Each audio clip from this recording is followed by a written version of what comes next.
أعوذ بالله من الشيطان الرجيم. بسم الله الرحمن الرحيم.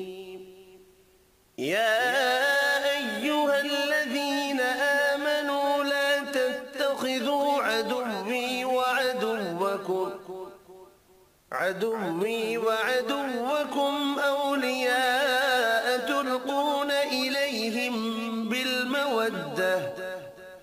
إليهم بالمودة وقد كفروا بما جاءكم من الحق يخرجون الرسول وإياكم أن تؤمنوا بالله ربكم إن كنتم خرجتم جهادا في سبيلي وابتغاء مرضاتي تسرون إليهم بالمودة وأنا أعلم بما أخفيتم وما أعلنتم ومن يفعله منكم فقد ضل سواء السبيل. إن يثقفوكم يكونوا لكم أعداء ويبسطوا إليكم أيديهم وألسنتهم بالسوء وودوا لو تكفرون. لن تنفعكم أرحامكم ولا أولادكم يوم القيامة يفصل بينكم والله بما تعملون بصير. قد كانت لكم أسوة حسنة في إبراهيم والذين معه إذ قالوا لقومهم إنا براء منكم ومما تعبدون من دون الله كفرنا بكم وبدا بيننا وبينكم العداوة والبغضاء أبدا حتى تؤمنوا بالله وحده إلا قول إبراهيم لأبيه لأستغفرن لك وما أملك لك من الله من شيء ربنا عليك توكلنا وإليك أنبنا وإليك المصير. ربنا لا تجعلنا فتنة للذين كفروا واغفر لنا ربنا إنك أنت العزيز الحكيم. لقد كان لكم فيهم أسوة حسنة لمن كان يرجو الله واليوم الآخر ومن يتول فإن الله هو الغني الحميد. عسى الله أن يجعل بينكم وبين الذين عاديتم منهم مودة والله قدير والله غفور رحيم. لا ينهاكم الله عن الذين لم يقاتلوكم في الدين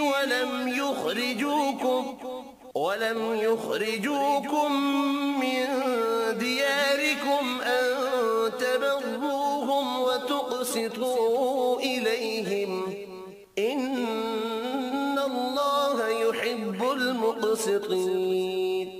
إنما ينهاكم الله عن الذين قاتلوكم في الدين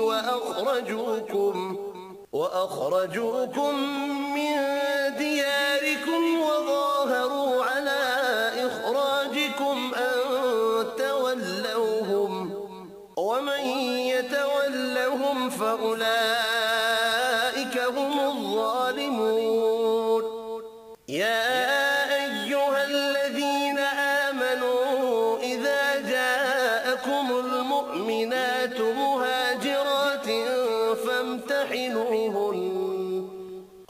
الله أعلم بإيمانهن فإن علمتموهن مؤمنات فلا ترجعوهن إلى الكفار لا هن حل لهم ولا هم يحلون لهن وآتوهم ما أنفقوا ولا جناح عليكم أن تنكحوهن إذا آتيتموهن أجورهن ولا تمسكوا بعصم الكوافر واسألوا ما أنفقتم وليسألوا ما أنفقوا ذلكم حكم الله يحكم بينكم والله عليم حكيم وإن فاتكم شيء من أزواجكم إلى الكفار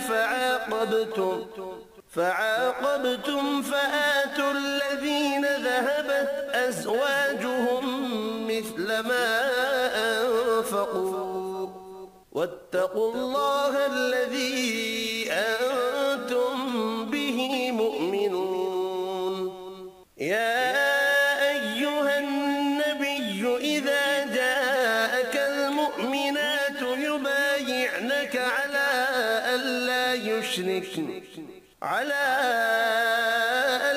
يشركن بالله شيئا ولا يسرقن